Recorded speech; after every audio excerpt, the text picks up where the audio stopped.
UBTच्या achievement डॉक्युमेंटमधली तिसरी गोष्ट म्हणजे मुंबईच्या बेस्ट बस ताफ्यात दाखल झालेल्या बसेस.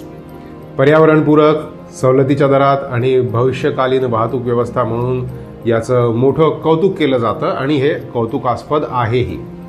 आज मुंबईच्या रस्त्यांवर साधारण 1200 बसेस धावताना दिसतात. 2027 पर्यंत हा बसेसचा आकडा 8000 पर्यंत जाणार आहे आणि ऐकायला हे सगळं खूप खूप भारी वाटतं. पण खरा प्रश्न असा आहे की ही सुरुवात कोणी केली आणि या सगळ्याचं खरं श्रेय कोणाचं? वास्तव जाणून घेण्यासाठी महाविकास आघाडीच्या काळात प्रत्यक्षात घडलं काय हे पाहिलं पाहिजे. 2021 मध्ये बेस्टच्या ताफ्यात 10 बसेस दाखल झाल्या होत्या. त्यावेळी डिझेल, CNG वगैरे सगळ्या मिळून 3800 बसेस होत्या.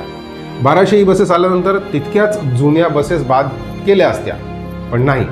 इतक्या मोठ्या प्रमाणात जुन्या बसेस सेवेतून काढून टाकल्या गेल्या आहेत की आज इलेक्ट्रिक, CNG सगळ्या बसेस मिळून फक्त 2700 राहिल्या आहेत. म्हणजे ताफा जवळपास 30% कमकुवत झाला आहे. आज जरी 1200 बसेस रस्त्यावर असल्या तरी त्याचं थेट श्रेय उबाठा किंवा महाविकास आघाडीने घेणं योग्य आहे का?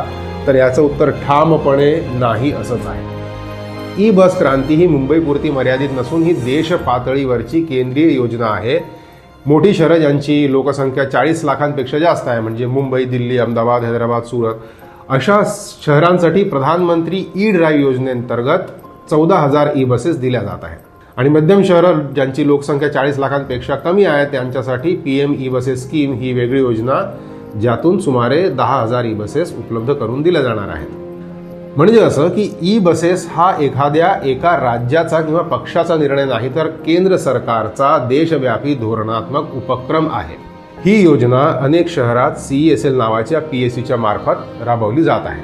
पण मुंबईत ती महानगरपालिकेमार्फत राबवली गेली आणि त्याला प्रधानमंत्री कार्यालयाकडून थेट मंजुरी मिळालेली आहे.